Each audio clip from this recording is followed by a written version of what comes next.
The nullifiers are quickly overwhelmed by those drones and, of course, by the roaches. But still, what a great use of force field. What a great aggressive approach by the Protoss player, trying to get some damage in there into play and really sort of tear down that economy. You can see David Kim, of course, is still watching the rest of the map. There's another watchtower here in the southern part of the map which watches these high-yield resources. This is a very important thing for players to capture in the game. Get a lot of money from those yellow crystals. But you can see now, the Zerg are on the move. David Kim may have miscalculated by that aggressive move. Here come the roaches moving on the map. That's a significant force. Each one of those units, each one of those Zerg units regenerates very, very rapidly. And we've got some stalkers here to counter them, but that's a very large Zerg force moving into play.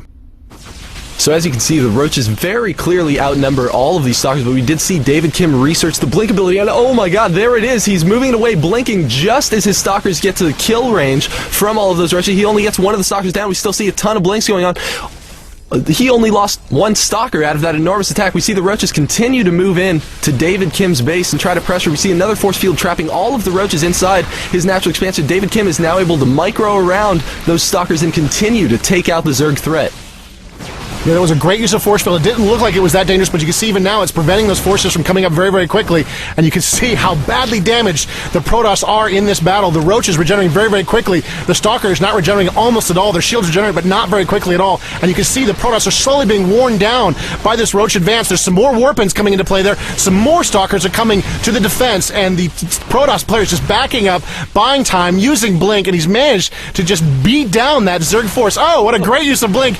Continuing the pursuit now, pushing right back. It looked like the Protoss player was in a lot of trouble right there, but he used Blink very, very effectively, and he bought himself time. That gave him time for more warpins, and there's another Blink as he chases down this Protoss force, relentlessly wearing away at them until finally the Zerg are forced to burrow underground and hide from this very, very dangerous Protoss force. And here comes the Protoss again on the offensive, using a Phoenix, an air unit, to hunt Overlords. This is very, very dangerous for the Zerg player as his Overlords are hunted and destroyed in the sky. And here comes the Protoss pushing against the Zerg. So we see a ton of stalkers moving up into now Yun-Ho Lee's expansion, but there are too many Zerglings. Those stalkers are not strong enough against enough units that can surround them. They only have Blink, and that's on a 10-second cooldown, so those things are going to get surrounded again because the Zerglings are so fast, and David Kim's assault is thwarted. Yeah, and you can see just how badly those units were damaged in the previous attack. The stalkers were quickly surrounded. They couldn't really get away. They couldn't use their speed. Even the Blink was of limited use. And here comes a combo. Here comes a Phoenix and Void Ray combo using the Graviton Beam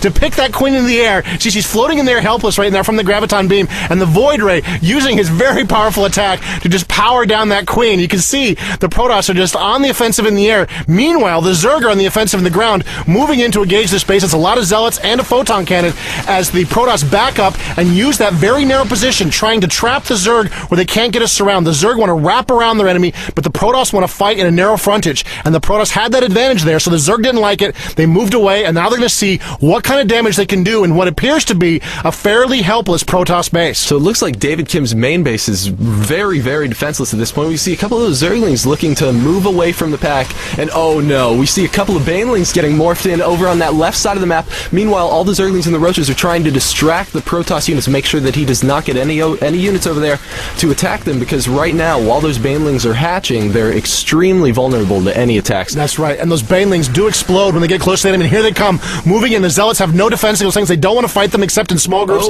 Try to sacrifice a Zealot, but he fails. And here comes the moving in. Oh my god! Took out a ton of those probes with those Banelings, and both Photon Cannons are down. What a great use of the Baneling against that Protoss economy. Now, despite the fact that Yun-Ho did just make it in there with that many Banelings, we can still see that David Kim does have the economic advantage. He has 44 probes out on the field versus Yun-Ho only having 37 drones out there. This is really going to make a difference in the long-term play. Yeah, he's really going to catch up in his economy. He did a lot of damage. He's helped right a lot of his issues right there and got himself back into sort of an even footing, more or less. But he's going to need to keep building workers if he's going to stay in this game. You can see he's got Banelings there morphing in that hidden area and another expansion. Meanwhile, in the middle of the map, the Protoss player is tearing through those rocks and prepared to make what may be a little bit of a surprise attack on the Zerg. Ooh, but it's apparently not that much of a surprise attack. I believe that Yun-Ho had an Overlord somewhere nearby so that he could see those destructible rocks going down. We see David Kim working through that second destructible rock, only a few more seconds, and he'll be able to move into Yun-Ho's base what he thinks will be freely. He now sees, oh wow, looks like Yun-Ho's going to be tricking him, trying to bait all of those Protoss forces into chasing only his 4 roaches, and boom! Oh, no! 10 banelings jump up all of out those of the ground. banelings just took out all of the zealots. You can see only by using force field did he narrowly escape total destruction of his force right there. Still huge amounts of damage done to the Protoss. All of those zealots taken out, and you can see that once again the Zerg are in a really great position here. They've got another expansion going down. There are other expansions working great, and the Protoss player just took a ton of damage from those banelings. Up on the resource over, we saw that just now that David Kim is still resourcing about double the minerals per minute that Yun-Ho Lee is currently able to gather. So David Kim, over the rest of the course of this game, is likely just going to plain outmass him unless Yun-Ho makes good use of that second expansion. Yeah, he's really going to have to get that up and running to take advantage of it. And you can see, here we go, moving it again. A couple of banelings were taken down before they could morph. He's got a few banelings hit underground. Oh, that's not good for those nullifiers.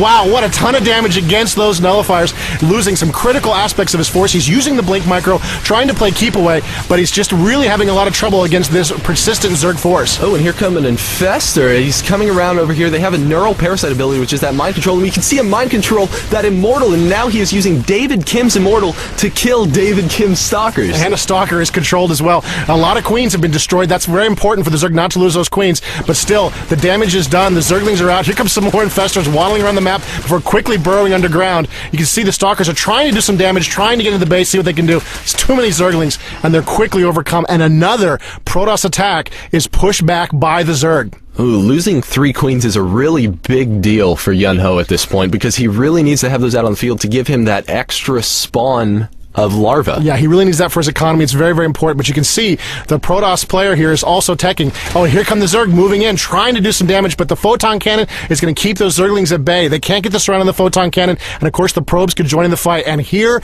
is the real danger. Colossus are being built on that high ground location by the Protoss, so that's a real threat to this Zerg player. That's right, David Kim's doing a little sneaky tech up there, building those 2 robotics facilities and making those Colossus out of anywhere that Yun-Ho was able to see so far. David Kim is gathering out in front of his base, but because those infestors are able to move while burrowed, Yun-Ho knows exactly what David Kim is up to. Yeah, so he's seen everything that's going on there. He, of course, hasn't seen the Colossus yet. He's been using his scouts on the main base. He doesn't know the threat of the Colossus potentially is even in play at this point, though he could guess.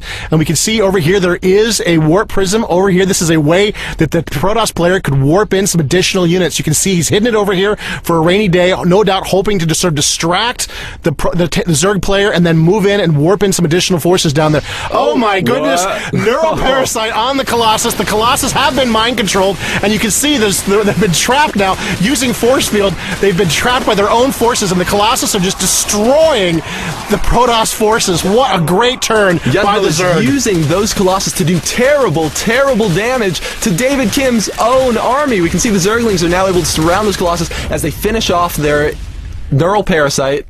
What looked like just a brutal, brutal attack by the Protoss was quickly turned by the Zerg, but you can see the distraction may have worked. While the Zerg were all out in front fighting, there were some additional stalkers warped in. Meanwhile, this other part of the map, the Protoss are on the attack. They destroyed a Zerg expansion, and it looks like the Zerg are in a little bit of trouble here. They managed to sort of fight back all the threats that are throwing at them, but the economy advantage is really starting to show a key advantage here for the Protoss as they just continue relentlessly attacking. Here the stalkers just tearing up this Zerg expansion. So you can see a few infestors and a couple queens come into play. We do see that neural parasite again coming out and surrounding, taking over. A couple more stalkers able to finish off that force. We see the queen is trying to take out the phase prism, but it looks like 4 immortals warp into play, and there's just not much that Yun-Ho Lee is able to do to stop it. What a huge force. 4 immortals. And there's the GG. The Zerg player knows that game is effectively done. Good game, he says to David Kim. What a great game between those 2 players. We saw some excellent micro between Roaches and Burrow, as well as the Stalkers with Blink. Absolutely. Thanks, everybody, for joining us for this StarCraft 2 Battle Report.